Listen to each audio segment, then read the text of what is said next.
Hello छात्र छात्राओं, सबसे पहले आप सभी को सूर्य उपासना के पर्व छठ पूजा की हार्दिक शुभकामनाएं। ये मेरा यूट्यूब पर पहला वीडियो है। यदि वीडियो पसंद आए इसको लाइक कीजिएगा, सब्सक्राइब कीजिएगा और कमेंट में कुछ न कुछ टिप्पणी जरूर कीजिएगा। तो आइए ट्रिक 1 से हम सीखते हैं वोटज क्रिया।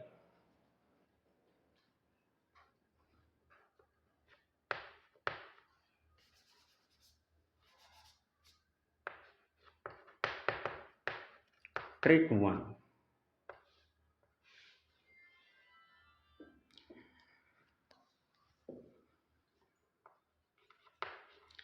सूखे बेहोशी। सूखे बेहोशी में ना होते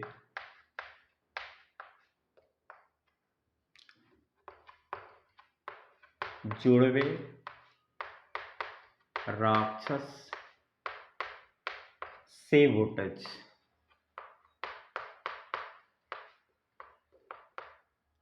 बच्चों इसके लिए हम याद रखेंगे, सूखे बेहोशी में ना होते जुड़वे राक्षस से वोटज।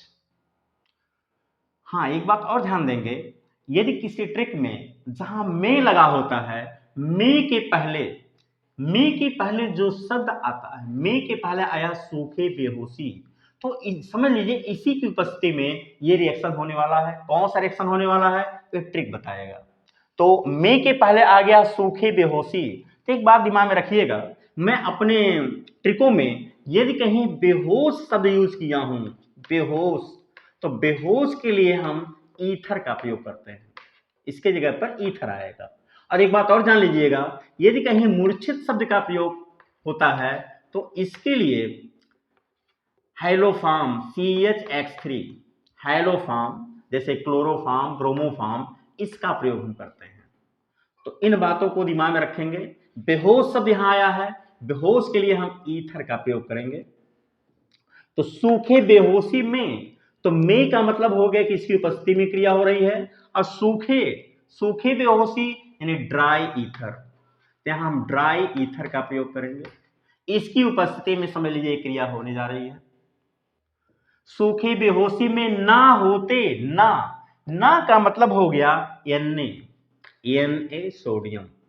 ना होते क्या होते, जुड़वे राक्षस से वोटज। जुड़वे राक्षस, जुड़वा का मतलब हो गया डबल, और राक्षस, तो राक्षस बच्चों देखिए, राक्षस के लिए हम लोग राक्षस RX को लिखें, RX, तो RX की ध्वनि राक्षस से मिल रही है, तो हम लोग राक्षस के जगह पर यदि कहीं राक्षस शब्द यूज होता है तो उसके लिए RX का प्रयोग करेंगे। इसको भी दिमाग में रखेंगे। हाँ, अब एक बार और ट्रिक को हम देखते हैं। सूखे बेहोशी में के पहले सूखे बेहोशी है, ड्राई ईथर हो गया। ना होते, ना यानी होते क्या होते, जुड़वे राक्षस से वोटज। जुड़वे राक्षस, राक्षस मींस RX, एल्किल हैलाइड या हेलो एल्केन इसको हम कहते हैं। अब जुड़वे है, इसका 2 मॉलिक्यूल हो जाएगा, यानी हम यहां 2 RX लिखेंगे। और एल्किल हैलाइड की क्रिया जब सोडियम से होगी तो इस रिएक्शन को क्या बोलेंगे, इस क्रिया को क्या बोलेंगे, वोटज आ गया है। जुड़वे राक्षस से वोटज, मतलब कि ये वोटज रिएक्शन है, ये वोटज रिएक्शन हो गया। अब इसमें बनता क्या है बच्चों, जानते हो कि सोडियम और हैलोजन की केमिस्ट्री खूब मिलती है, तो सोडियम इस हैलोजन के साथ कंबाइन हो जाएगा।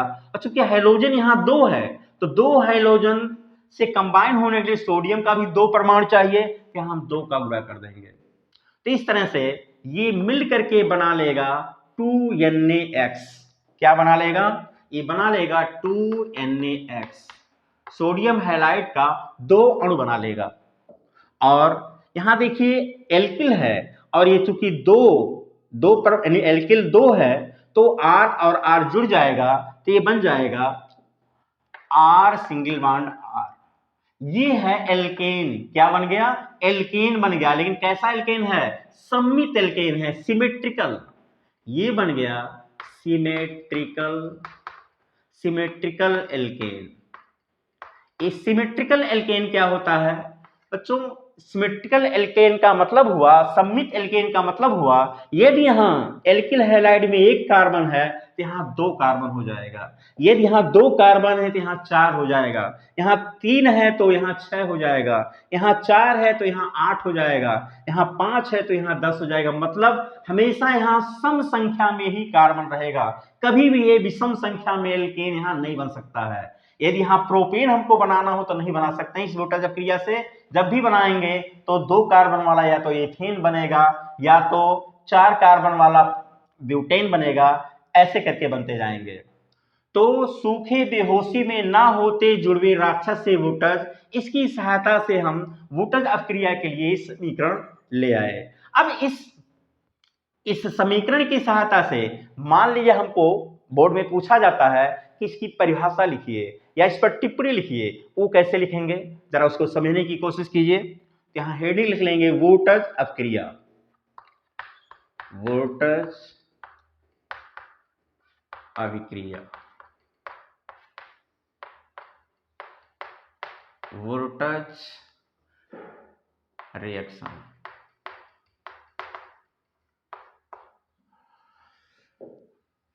बच्चों इसके लिए क्या करेंगे, देखेंगे कि कौन कौन क्रिया कर रहे हैं, किसकी उपस्थिति में क्रिया हो रही है, मुख्य उत्पाद क्या बन रहा है, उसी को अपने शब्दों में कह दिया गया तो वोल्टेज अपक्रिया पर ही टिप्पणी या इसकी परिभाषा हो जाती है। अब जैसे इसमें देखिए एल्किल हैलाइड की क्रिया सोडियम से हो रही है शुष्क ईथर की उपस्थिति में और एल्केन बन रहा है, बस इसी को हम ऐसे बोलेंगे, जब एल्किल हैलाइड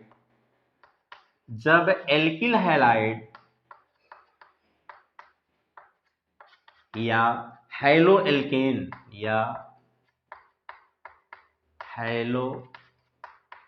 एल्केन की क्रिया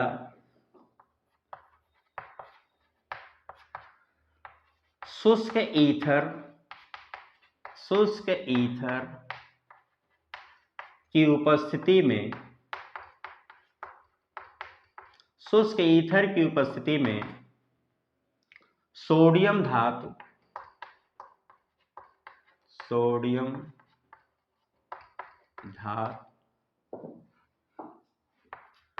से होती है तो एल्केन बनता है। इस क्रिया को वोल्टेज अभिक्रिया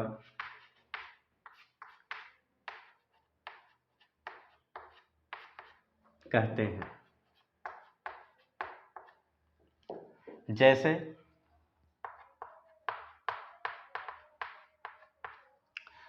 अब जैसे के लिए बच्चों यहां R की जगह पर हम मेथिल यूज कर लें CH3 और X के स्थान पर Cl, तो हो जाएगा CH3Cl। और चूंकि इसका जुड़वा रहता है 2 मॉलिक्यूल लेंगे प्लस सोडियम भी 2 परमाणु हो जाएगा 2Na। उपस्थिति रहेगी ड्राई ईथर शुष्क ईथर की उपस्थिति में, और होगा क्या, सोडियम के दोनों परमाणु 2 क्लोरीन से कंबाइन हो जाएंगे और ये बना लेंगे 2NaCl। और क्या बन जाएगा, एक में यहां मिथिल 2 हो गया है तो एक मिथिल दूसरे मिथिल से कंबाइन हो जाएगा CH3 सिंगल बॉन्ड CH3। अब ये एल्केन तो बना, लेकिन इस एल्केन में कार्बन के 2 परमाणु हैं तो 2 परमाणु से हो गया 8 और सिंगल बॉन्ड है कार्बन कार्बन के बीच में, इसलिए यहां एन जोड़ देंगे, यानी जो प्रोडक्ट बना है इसका नाम है एथेन। बच्चों एक बात और है, इस चीज को हम ऐसे भी दर्शा सकते हैं, ये जो मेथिल क्लोराइड हम 2 लिए हैं, एक को हम यहां लिख दें CH3Cl, दूसरे किसी को उलट करके लिख रहे हैं हम CH3Cl, और बीच में इन दोनों के बीच में हम सोडियम को लिख दें सोडियम 2 परमाणु रहता है, 2 यहाँ के लिए। तो सोडियम के दोनों परमाणु, एक Cl इससे और एक Cl इससे कंबाइन हो जाते हैं। यही चीज यहां भी हम लिख सकते हैं। तो बनेगा क्या, ये बन गया 2NaCl, वही बन गया, और ये CH3 मिल गया, CH3 यानी एथेन बन गया। इस तरह से हम वोल्टेज रिएक्शन को डिफाइन करते हैं।